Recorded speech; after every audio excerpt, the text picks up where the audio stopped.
Welcome to my channel Lakshmi Ramana recipes. ఈరోజు మనం మంచి రుచికరమైన ఒక స్నాక్ రెసిపీని ప్రిపేర్ చేసుకుందామండి. కరకరలాడే పచ్చిమిరపకాయ చెక్కలండి. చూడండి ఎంత కలర్ఫుల్గా ఉన్నాయో. వీటిని మనం ఒక 25 రోజులు 30 రోజుల వరకు కూడా ఒక ఎయిర్ కంటైనర్ బాక్స్లో వేసేసుకొని స్టోర్ చేసుకోవచ్చండి. కరకరలాడుతూ కమ్మగా ఉంటాయి. కాబట్టి మనం ఈరోజు ఈ పచ్చిమిరపకాయ కారపు చెక్కల్ని ఎలా ప్రిపేర్ చేసుకోవాలో కావలసిన పదార్థాలు, తయారీ విధానం ఒకసారి చూద్దామండి. ఒక మిక్సింగ్ బౌల్ తీసుకోవాలి. ఈ సైజ్ కప్పుతో 1 కప్పు పొడి బియ్యం పిండి వేసుకోవాలి. ఇందులోకి ఒక 10 నిమిషాల ముందు 1 టేబుల్ స్పూన్ పెసరపప్పుని ఒకసారి కడిగేసేసుకొని నానబెట్టుకొని ఆ నీళ్లు వంపేసుకొని ఆ పెసరపప్పుని ఇందులో వేసేసుకోవాలి. అలాగే ఒక 10 నిమిషాల ముందు 1 టీ స్పూన్ పచ్చిశనగపప్పును కూడా ఒకసారి కడిగేసేసుకొని నానబెట్టి నీళ్లు వంపేసి అది కూడా ఇందులో వేసుకోవాలి. 1 టీ స్పూన్ అల్లం ముక్కల్ని చిన్నగా తరిగి వేసుకోవాలి. అలాగే కొద్దిగా కరివేపాకును కూడా సన్నగా చాప్ చేసి వేయాలి. కొద్దిగా కొత్తిమీర కూడా సన్నగా చాప్ చేసి వేసుకోవాలి. 1 టీ స్పూన్ జీలకర్ర, 1 టీ స్పూన్ పచ్చిమిర్చి పేస్ట్ అండి. ఒక 2-3 పచ్చిమిరపకాయని మిక్సీ వేసేసుకొని పేస్ట్ వేసేసుకొని ఇలా వేసేసుకోవాలి. రుచికి సరిపడా సాల్ట్ వేసుకోవాలి. ఇప్పుడు ఇదంతా ఒకసారి కలిపేసుకోవాలి. ఇప్పుడు ఇందులో గోరువెచ్చని నూనెను 1 టేబుల్ స్పూన్ వేసుకోవాలి. ఇప్పుడు నార్మల్ వాటరే కొద్దిగా వేసుకొని చపాతీ పిండిలాగా గట్టిగా కలిపేసుకోవాలి. చూడండి, పిండిని ఈ విధంగా కలిపేసుకోవాలి. ఇప్పుడు ఈ పిండిని కొద్దిగా తీసుకొని చెక్కల కింద మనం తట్టి వేసేసుకోవాలి. ఫ్రై చేసుకోవాలి. ఈ సైజులో తీసుకుంటే సరిపోతుంది. ఇలా ఒక ప్లాస్టిక్ కవర్ తీసేసుకొని కొంచెం ఆయిల్ని స్ప్రెడ్ చేసేసుకోవాలి.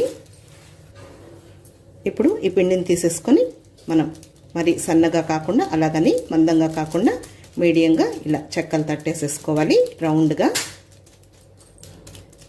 చూడండి, ఈ మందంతో తట్టేసుకుంటే సరిపోతుంది. ఇప్పుడు ఆయిల్ పెట్టేసుకొని ఫ్రై చేసుకుందాం. ఇదే మెథడ్లో అన్నీ కూడా చేసేసుకోవాలి. డీప్ ఫ్రైకి ఆయిల్ పెట్టాను. నేను ఆయిల్ వేడెక్కే లోపల ఈ విధంగా ఒక 5 తట్టు పెట్టేశానండి. ఇప్పుడు ఇలా ఒక్కొక్కటి తీసేసుకొని మనం ఫ్రై చేసేసుకోవాలి.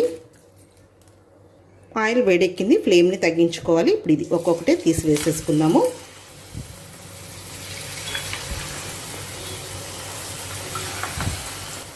ఇప్పుడు హై ఫ్లేమ్కి మీడియం ఫ్లేమ్కి అడ్జస్ట్ చేసుకుంటూ ఇలా ఒకసారి ప్రెస్ చేసుకొని మంచి కలర్ వచ్చే వరకు ఫ్రై చేసేసుకోవాలి. మనం పెసరపప్పు పచ్చిశనగపప్పు వేసాం కదా, కరకరలాడుతూ చాలా బాగుంటాయి. ఈ చెక్కల్లో కూడా మనం చాలా డిఫరెంట్ స్టైల్స్లో చేస్తూ ఉంటామండి. ఇవి కూడా సూపర్గా ఉంటాయి టేస్ట్ అనేది. మీరు అల్లం కావాలంటే కూడా పచ్చిమిరపకాయలతో పాటు పేస్ట్ చేసుకోవచ్చు. కానీ తినేటప్పుడు మనకు కొంచెం పంటికి అల్లం ముక్కలు తగులుతూ బాగుంటుంది టేస్ట్ అనేది. ఓకే అండి, వేగిపోయాయి. మనం కారం పొడి వేయలేదు కాబట్టి ఈ కలర్లో ఉన్నాయి. చూడండి, మనం వేసిన ఆ పప్పులన్నీ కూడా వేగిపోయాయి. ఇప్పుడు తీసేసుకుందాము. ఒక నాప్కిన్ వేసుకున్న ప్లేట్లోకి షిఫ్ట్ చేసేసుకోవాలి. ఇదే విధంగా అన్ని చెక్కల్ని ఫ్రై చేసేసుకోవాలి. చూడండి, మనకు ఎంత క్రిస్పీగా కలర్ఫుల్గా ఉన్నాయో. అంతే అండి, చూసారు కదా, రెడీ అయిపోయాయి. చూడండి ఎంత కలర్ఫుల్గా ఉన్నాయో. టేస్ట్ కూడా చాలా బాగుంటాయి, క్రిస్పీగా ఉన్నాయి. కాబట్టి మీరు ఇలా ఒకసారి తప్పకుండా ట్రై చేసి చూడండి. చాలా టేస్టీగా ఉంటాయి. వీటిని మనం ఒక 25 డేస్ 1 మంత్ కూడా మనం ఒక ఎయిర్ కంటైనర్ బాక్స్లో వేసేసుకొని స్టోర్ చేసుకోవచ్చు. కాబట్టి తప్పకుండా ట్రై చేయండి. టీ టైమ్ స్నాక్గా చాలా బాగుంటాయి. కాబట్టి ఈ పచ్చి కారం చెక్కల్ని మీరు కూడా ఒకసారి తప్పకుండా ట్రై చేసి చూడండి. ఈ వీడియో మీకు నచ్చినట్లయితే నా యూట్యూబ్ ఛానల్ లక్ష్మీ రమణ రెసిపీస్ని కొత్తగా చూస్తున్నవారైతే నా ఛానల్ని తప్పకుండా సబ్స్క్రైబ్ చేసుకోండి. నచ్చితే లైక్ చేయండి, షేర్ చేయండి. ఇంకొక మంచి వంటతో మళ్ళీ కలుద్దాం. నమస్తే.